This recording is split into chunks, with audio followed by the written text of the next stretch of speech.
kabila ng pahayag ni Pangulong Noynoy Aquino na hindi na prioridad ang pagpasa ng Freedom of Information o FOI bill, tuloy pa rin daw ang ilang mambabatas sa pagsulong nito.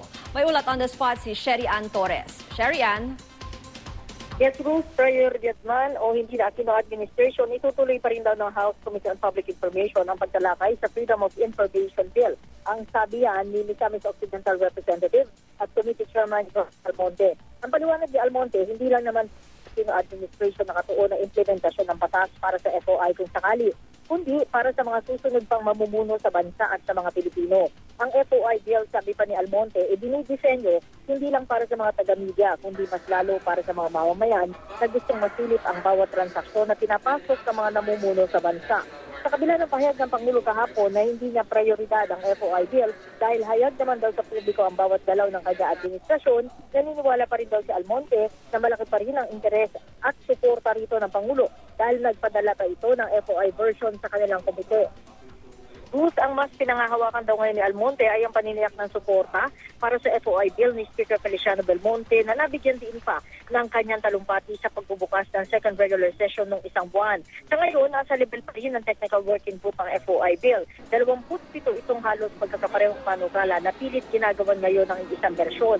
Pero nasa section 7 pa rin o issue na exemptions ang tinatalakay ng komite mula sa 27 sections ng FOI bill. Ito raw kasi ang pinakasensitibong bahagi, sabi ni Almonte.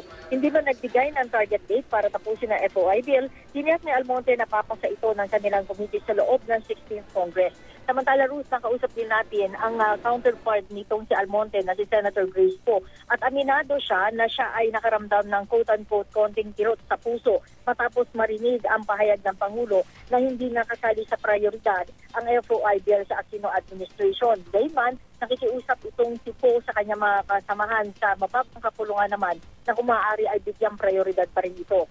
Speaking of Senator Poe, Ruth, sumakay siya kaninang 8:20 na umaga sa MRT at naglakbay mula sa North Avenue Station papuntang Taft Station.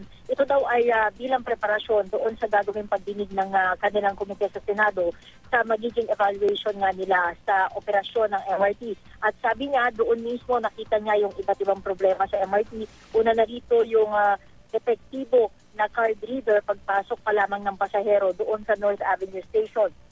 Ngayon din, Ruth, gaya ng madalas o nitong napapadalas na pagkasira ng MRT, nakaranas din ng pagkasira o technical problem itong si Senator Poe kanina habang nakasakay at yun daw ay nung nandun na sila sa bahagi ng Shaw Boulevard Station. Ito raw, Ruth, isa sa mga itatanong niya sa gaganapin nilang pagdinig sa Lunes. Yan muna ang latest mula dito sa Mandaluyong City. Balik sa iyo, Ruth. Maraming salamat, Sherry Ann Torres.